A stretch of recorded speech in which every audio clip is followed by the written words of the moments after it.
Good evening. Kakauwi lang natin galing work. For today's video, kakapit tayo ng bagong gulong. Kasi ang gulong natin yun is yun na, sobrang pudpud na. Yung pusa natin babalak na naman lumabas. Palitan natin siya. Rear tsaka yung front. Kasi sobrang pudpud na. Nadali tayo ng sumpa nung naglago na loop tayo. Kaya ito, papalit natin itong Maxxis na 27.5. Tapos ang kapal niya is 27.5 by 2.10. Maxxis Space quality yan. Ganito din naman yung gulong ko. Kasi ito kasi 4 na taon na kasi sa akin to. Kailangan na siyang palitan kasi sobrang pudpud na yung niya. Let's go. Yan, na-set up na natin yung yung bike. Ilagay na rin natin dito sa natin. Yung bike stand kit repair. Siyempre, ang unang step na gagawin natin nakababa na pala yung gear sa pinakamaliit para mabilis natin matanggal yung gulong. Ang kailangan lang din naman natin na tools na gagamitin is itong tire level. Mura lang to guys. Parang set ko siya nabili sa Shopee. May kasama na siyang mga patch kit, tapos yung parang rugby niya. Uy, lalabas ka na naman. Nga pala guys, sa condition ng bike ko. Sa RT kasi ito, nawala na kasi yung parang spring na. Hindi na siya nagagalaw.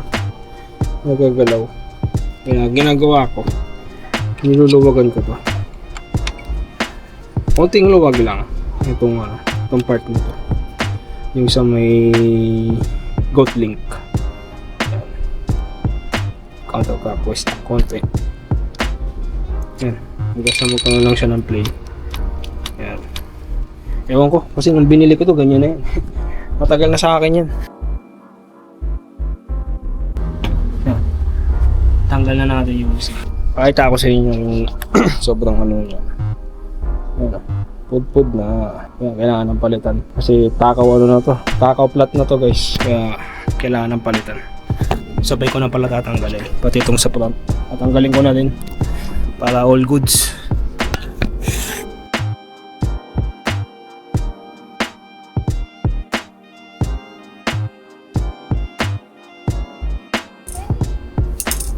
Kuha ako ng basahan para sa tungtungan ng fork para hindi magasgas.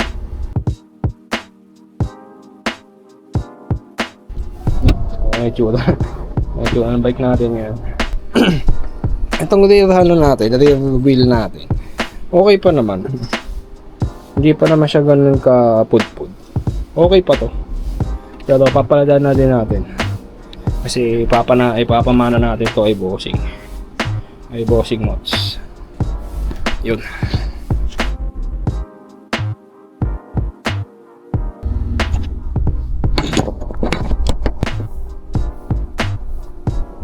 Pasensya na, medyo masikip dito sa bahay. hindi ko masyado mapakita yung mga pinagagawa ko. Pero madali lang naman to magtanggal ng tire.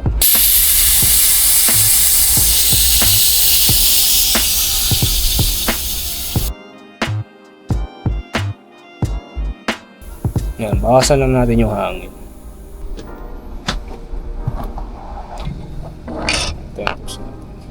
Kasi naka-American valve.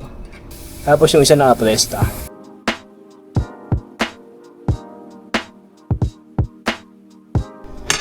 So sa shot ko din, medyo mahirap tanggalin yung tire nito. Itong Maxxis Space na to dito sa rim ng itong Saturn Atlas 2.0. Medyo mahirap siya tanggalin. Kailangan matyaga ka tanggal nito. Pero may technique na ako. Tinuruan ako nung nagbo-vulcanize nung nasa Makati pa ako nagtatrabaho. Ganito ng technique niya. Kung mapapansin nyo guys, kaya siya itulak. Papakita ko sa inyo. Ito ipapakita ko sa inyo kung gaano siya kahirap tanggalin. Papabidyo muna ako sa mama ko. Ito. Yan. mahirap siya mahirap siya matanggal sa rim niya.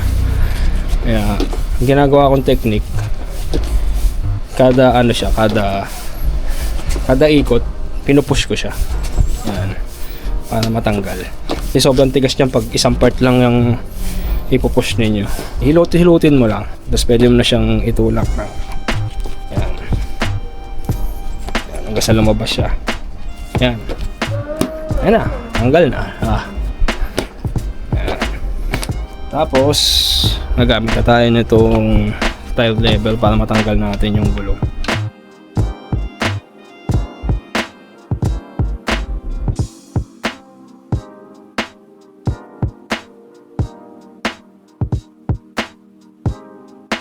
Ganoon din yung gagawin ko sa kabila. Medyo tricky lang siya tanggalin, guys. Kaso kailangan lang ng tiyaga.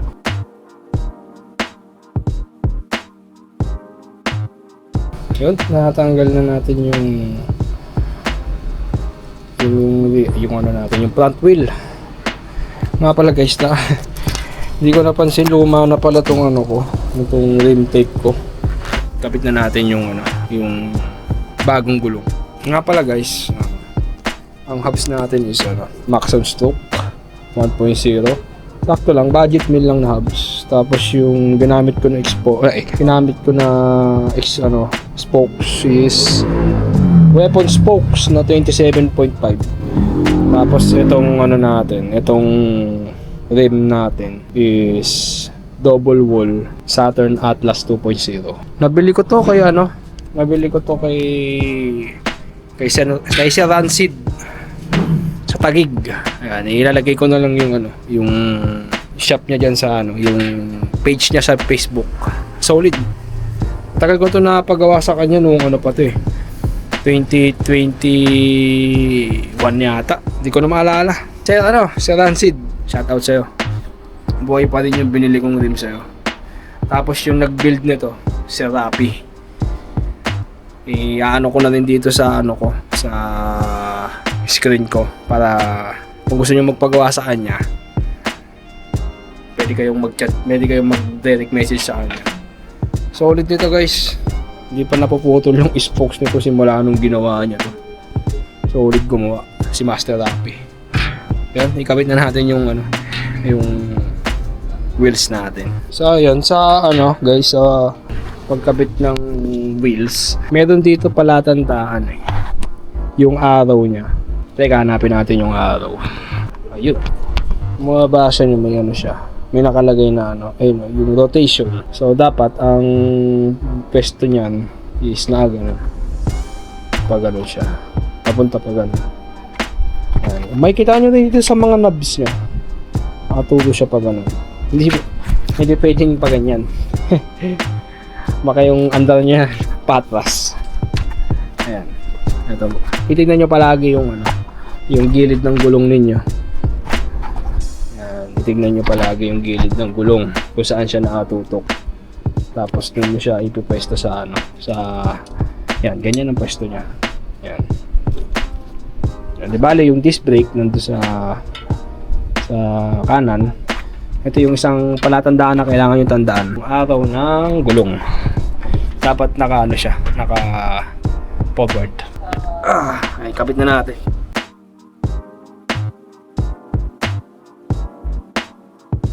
Sa pagkabit, ganoon din, madali lang din. Paano mo siya tinanggal? Ganoon mo lang din naman siya ikaka. Maganda, guys, isang tip. Hanapin nyo yung kung saan nakatutok yung pito ninyo, yung butas yan. Kasi tutok nyo dyan sa logo ng kung anong man yung bibili nyo na gulong.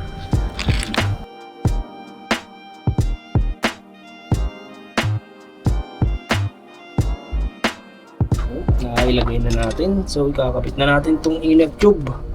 So ang pagkabit ko ng inner tube, may isang technique din ako na ginagawa.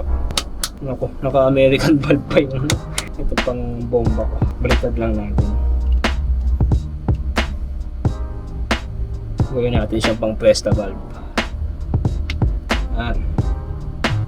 Uy, ano nangyari? Ipit.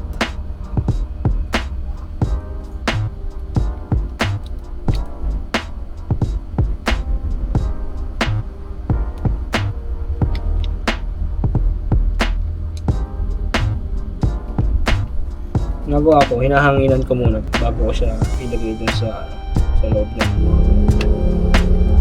ayan. Ano lang, konting hangin lang guys.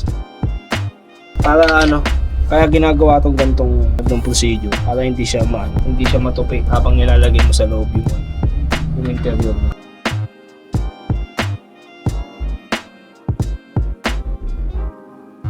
Tapos ilagay na natin yung ito, yung sa interior natin sa Prestable.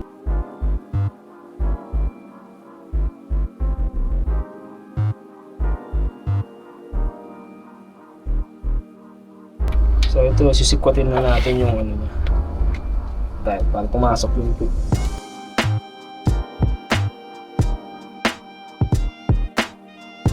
Kabit muna natin yung isa. So yun, nakakabit na natin yung mga gulong. Lalagyan na natin sila ng hangin. Bomba na! Susunod, bibili na ako ng floor pump. Hindi matagal-tagal to pag hand pump eh. Nga pala guys, isa pang tip, hindi ko siya binobombahan agad-agad. Tinitignan ko muna kung okay ba yung lapat ng gulong sa rim bago natin siya bombahin ng hangin para dun sa nararapat na niya, na PSI. So ang PSI ko dito siguro mga 40 PSI lang. Sinisipat ko kung okay na ba yung lapat ng gulong dun sa rim. Mukhang okay naman. Tuloy na natin. Yun, may hangin na sila. Ikabit na natin doon sa ating bike. Mabilis lang naman ito ikabit. Unahin ko yung rail.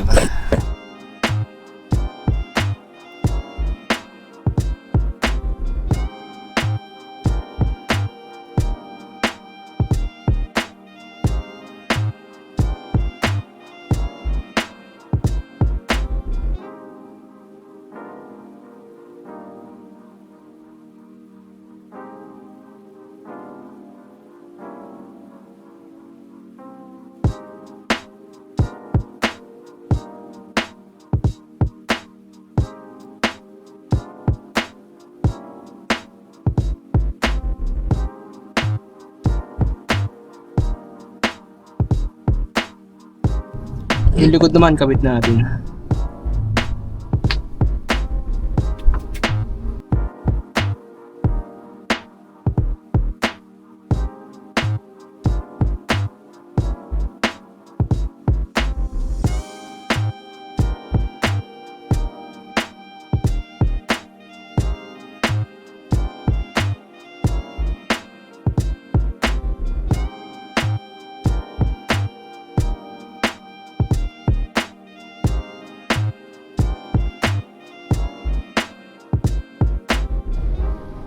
So ito, sisikipan natin siya ulit.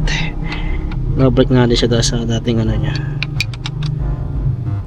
Unti lang.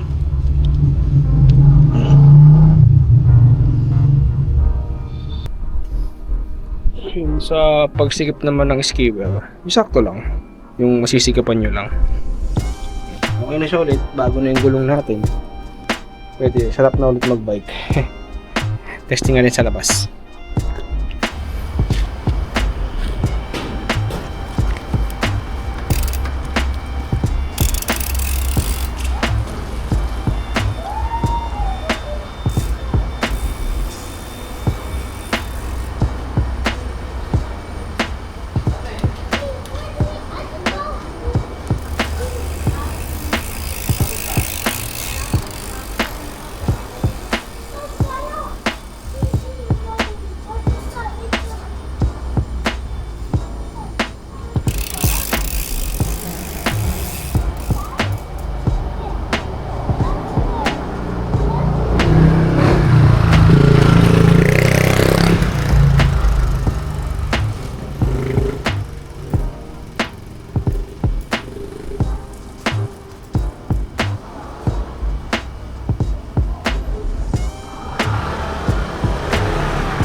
Goods na, makapit yung makapit.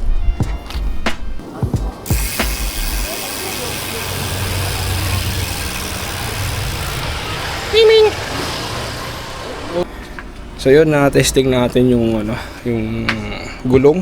Siyempre nakakapanibago. Sobrang ramdam ko yung ano, yung kapit niya sa ano, sa kalsada. Sobrang makapit.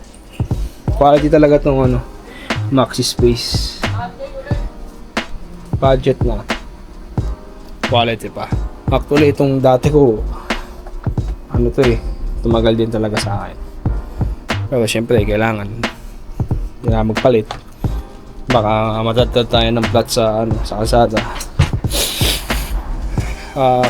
Ayun, yun lang. Salamat sa panonood. Sana may natutunan kayo sa ano, sa pinaggagawa ko pagpalit ng gulong. Ayun.